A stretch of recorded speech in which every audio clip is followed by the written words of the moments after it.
Good morning दोस्तों, स्वागत है आपका हमारे यूट्यूब चैनल आरजे सर 360 पर। देखिए, हम चैप्टर 1 कर चुके हैं और चैप्टर 2 में हमें क्या करना है। आज हम 2.1 कर देंगे पूरी। एक ही प्रश्न है भाई, 2.1 ये और एक खत्म।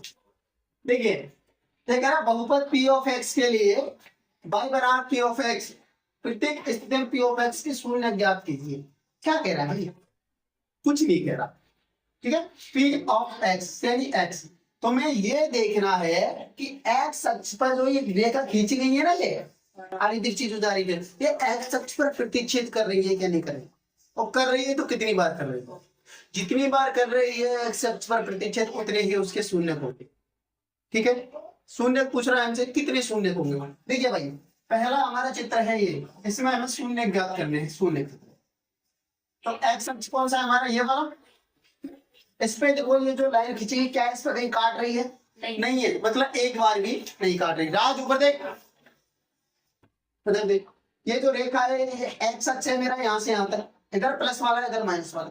ये रेखा एक्स अक्ष को कहीं काट रही है क्या? नहीं काट रही। नहीं काट रही तो शून्य का होगा इसके 0, एक बार भी नहीं काट रही। अगली आकृति पर चलते हैं, इसके शून्य। देखो भाई, कहाँ काट रही है? एक काट रही है क्या एक्स अक्ष को? को कहीं काट रही है, ये काट रही है। कितनी बार? एक बार। तो इसके शून्य 1 होगा। 3 शून्य कितना होगा? 1। अगली चलो, ये शून्य देखो, राज बताओ, ये एक्स अक्ष को कितनी बार काट रही है? 2 बार। 3 बार। 1 2 3 बार काट रही। तो इसके शून्य कितने होंगे? 3 होंगे। होंगे वो कौन से को बाद में निकालेंगे। अभी हमें ये देखना कितने शून्य कितने इसके। देखो, इसके शून्य कितने? इसके 2। तो कितनी बार काट रही है इसको? 2 बार। 1 2 2। ये एक नंबर में पूछ लिया जाता है। 4। इसके शून्य कितने हैं? 4। 1 2 3 4। शून्य कितने हुए? 4। मतलब कितने बिंदु पर छू रही है? इसको बताओ। 1 छू रही है, 2 यहाँ भी छू रही है, 3 कितने बिंदुओं पर छू रही है? 3। शून्य कितने हुए? शून्य हुए इसके। बात समझ में आई?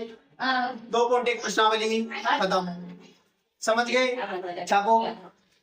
अच्छी लगी।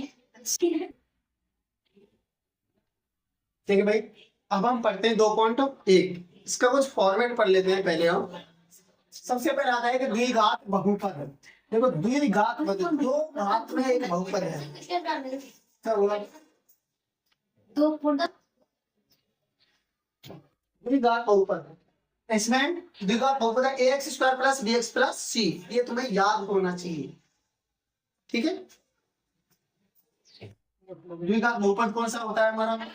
ax square plus bx plus c, ठीक है। इसमें जो a b c, ये हमारे बिंदु a b c, ठीक है। और हमें निकालना होता है शून्यकों का योग और शून्यकों का गुणन। शून्यकों का योग क्या होता है? शून्यकों का योग, इसका सूत्र होता है भाई, शून्यकों का योग होता है माइनस के बी बटे ए, या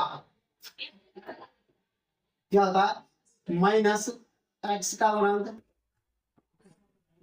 माइनस लगेगा पहले एक्स का गुणांक बटे एक्स स्क्वायर का गुणांक, ठीक है। पूरा सूत्र है। शून्यकों का योग, इसका सूत्र क्या है?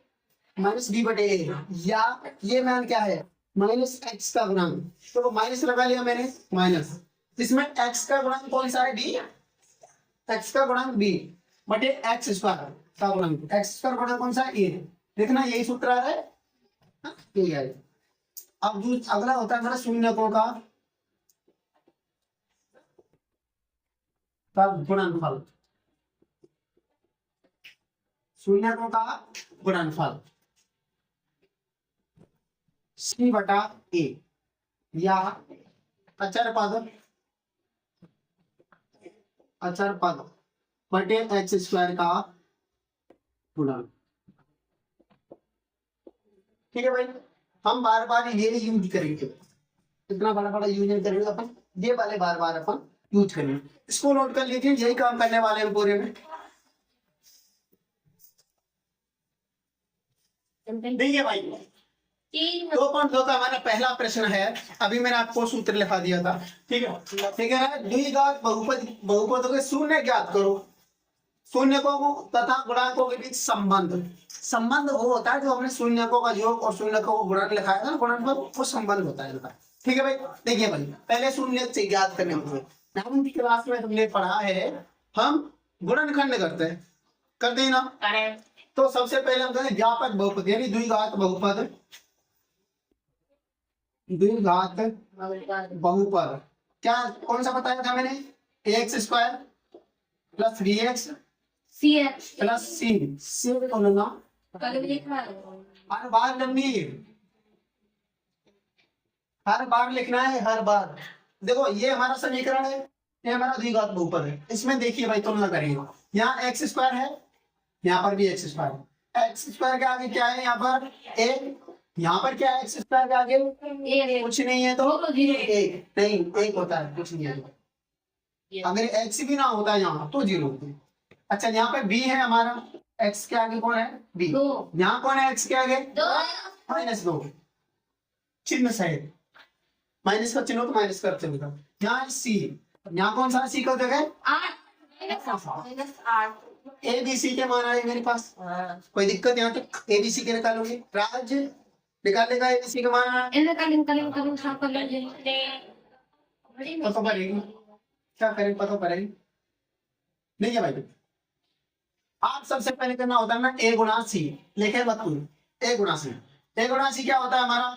ए का मान 1 है, सी का मान -8 है। क्या होगा? 1 गुणा माइनस के 8, 8 एकम 8, ठीक है।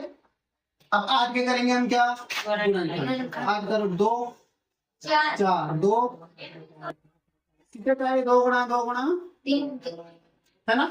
अब मेरे पास बी का मान कितना है? -2। बी का मान कितना? -2।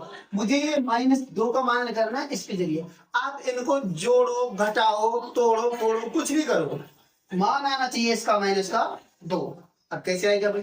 4 2 में जोड़ दे और 2 में 2 तो नहीं 4 और 2। क्यों ना एक काम करें, इस 2 में से इस 4 को घटा दें। हाँ साहब ऐसे ही करोगे। ये 2 तो नहीं 4 कर लिया मैंने, ठीक है। आप इस 2 में से 4 घटा दिए। अगर मैं 4 में से 2 घटाऊंगा तो प्लस के 2 बचेंगे। अगर मैं 2 में से 4 घटाऊंगा तो माइनस के 2 बचेंगे। मुझे क्या चाहिए? -2। तो मैं इसको 2 - 4 लिख सकता हूँ। बहुपद को है व्यवस्थित करने पर, व्यवस्थित करने पर जो मेरा बहुपद है ये वाला, ठीक है, इसको पहले व्यवस्थित कर रहा हूं मैं।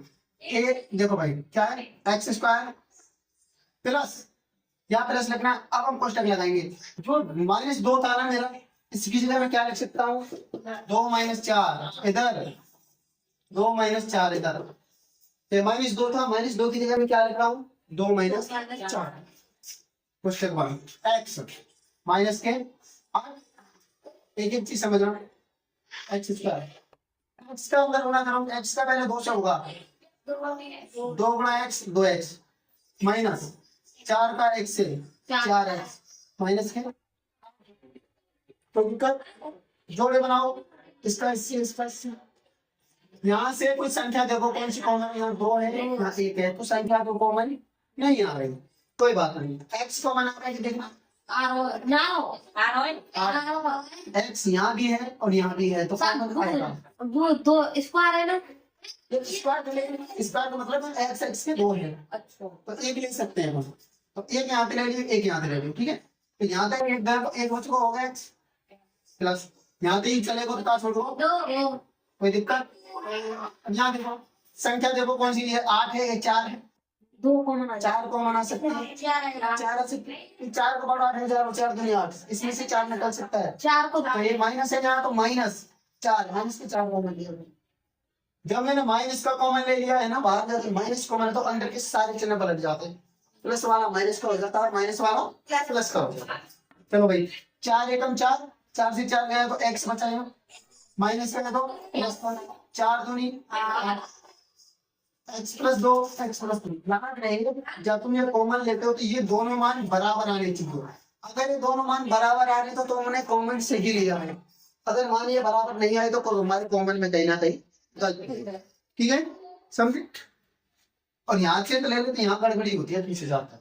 ध्यान रहे दोनों बराबर आ गए तो सही है, नहीं आए तो गलत है। अब x+2 यहाँ भी है और यहाँ भी, तो x+2 कॉमन लिया मैंने। अब ये ले लिए तो बचा क्या बना, इसके अलावा जो भी होते x -4 ये बचा। ये आ गए मेरे गुणनखंड। क्या आ गए? गुणनखंड। यहाँ तक हम 9th क्लास में करते आए। गुणनखंड याद किए थे हमने, याद होगा आपको। हाँ? अब यहाँ से आगे याद करने में शून्य। यहाँ तक हो गया हमारा 9th का मैटर। अब मुझे क्या याद करना है? शून्य। क्या याद करना है मुझे? शून्य। शून्य का मतलब होता है शून्य करने वाला। इसको शून्य कौन कर सकता है? दो पहला लो x+2 शून्य निकालना तो शून्य के बराबर रख दो, बराबर शून्य। हर बार 0 के बराबर रखना है। अब क्षमता निकालना इसका, ये उधर चले कितने बच गए? x बराबर माइनस के 2। तो इसका नाम दे दिया मैंने अल्फा। माइनस के पहले शून्य का नाम क्या दिया मैंने? अल्फा। अब दूसरा x-4 था मेरा, इसको किसके बराबर? 0। ये उधर जाएगा कल को इधर प्लस का, ये अल्फा दिया था, इसका नाम दे दूं मैं बीटा। ये कितना है? 4। अल्फा आया मेरा -2, बीटा आया 4। ये मेरे आगे शून्य। यहाँ तक समझ में आई बात? अब मुझे करनी है इसकी जांच। तुम्हें ये लिखना पड़ेगा भाई। मैं कहाँ लिखूंगा? एक काम करो, पहले तुम इसको लिखो फटाफट, फिर आगे करता हूँ।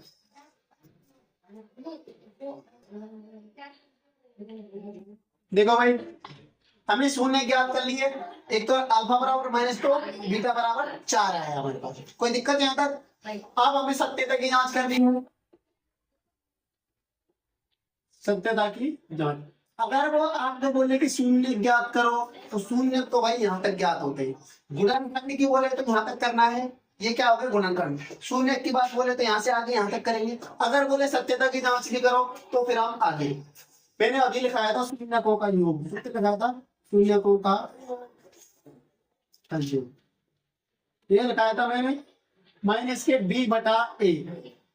ये लिखाया था मैंने -b/a। देखो शून्य का इधर शून्य को योग, ये शून्य के मेरे एक तो -2 और 4। शून्य का अल्फा प्लस बीटा बराबर क्या था? -b/a। यही है ना? अच्छा, अल्फा बीटा, अल्फा का मान -2 है, बीटा का मान कितना है? 4 बराबर माइनस। बी का मान कितना है मेरे पास? यहाँ देखो, बी का मान -2। ये -2 सूत्र पर आया है। बी का मान उल्टा -2। ए का मान कितना है? 1। तो कितना मान रखूंगा एक जगह? 1। ठीक है, अब देखो ये माइनस का 2 है, प्लस का 4 है। कितना बचे? प्लस का 2 बचेगा। 4 में से 2 गए तो 2 बच गए। माइनस और माइनस क्या हो गए? प्लस 2। अब देखना है दोनों बराबर आ गए क्या? बराबर। LHS बराबर RHS। ठीक है, ये मेरा शून्यकों का योग हो गया। समझ में आया योग? अब गुणन और देख लो शून्यकों का गुणनफल।